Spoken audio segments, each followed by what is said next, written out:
नंतर बुलेटिनमध्ये पुन्हा एकदा स्वागत। वैजापूरमध्ये शेतकऱ्यांच्या संतापाचा कडेलोट झालेला आहे। कांद्यानं भरलेले ट्रॅक्टर ट्रॉली रस्त्यावर आडव्या लावण्यात आलेले आहेत।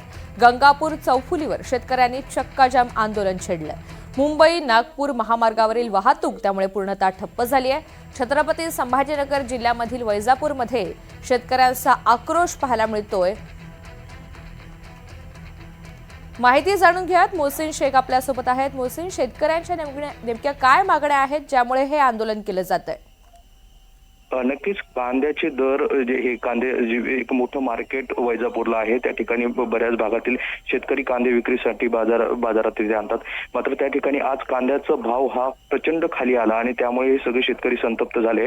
गंगापूर चौफुलीवर अचानक पद्धतीने शेतकऱ्यांनी सगळे ट्रॅक्टर घेऊन आडवे लावून आंदोलन सुरू केलेलं आहे, चक्काजाम सुरू केलेला आहे। त्यामुळे मुंबई ते नागपूर असा हा जो महामार्ग आहे तो पूर्णपणे त्या ठिकाणी बंद पडला आहे आणि मोठ्या प्रमाणात वाहतूक कोंडी झालेली आहे। पोलीस देखील घटनास्थळी वैजापूरचे पोहोचलेले आहे। शेतकऱ्यांची समजूत काढण्याचा प्रयत्न सुरू आहे। मात्र शेतकरी प्रचंड संतापात पाहायला मिळतात। कोणत्याही परिस्थितीत कांद्याचे दर वाढवा, आमचे जे कांद्याचं एवढं कष्टाने आम्ही जो पिकवलाय त्याला दर मिळत नाही, त्यामुळे शेतकऱ्यांचा संताप आहे। पोलीस पोहोचलेले, आता महसूल अधिकारी पण पोहोचतात आणि या सगळ्या शेतकऱ्यांची समजूत काढण्याचा प्रयत्न सुरू आहे। बरोबर, धन्यवाद सविस्तर माहितीसाठी।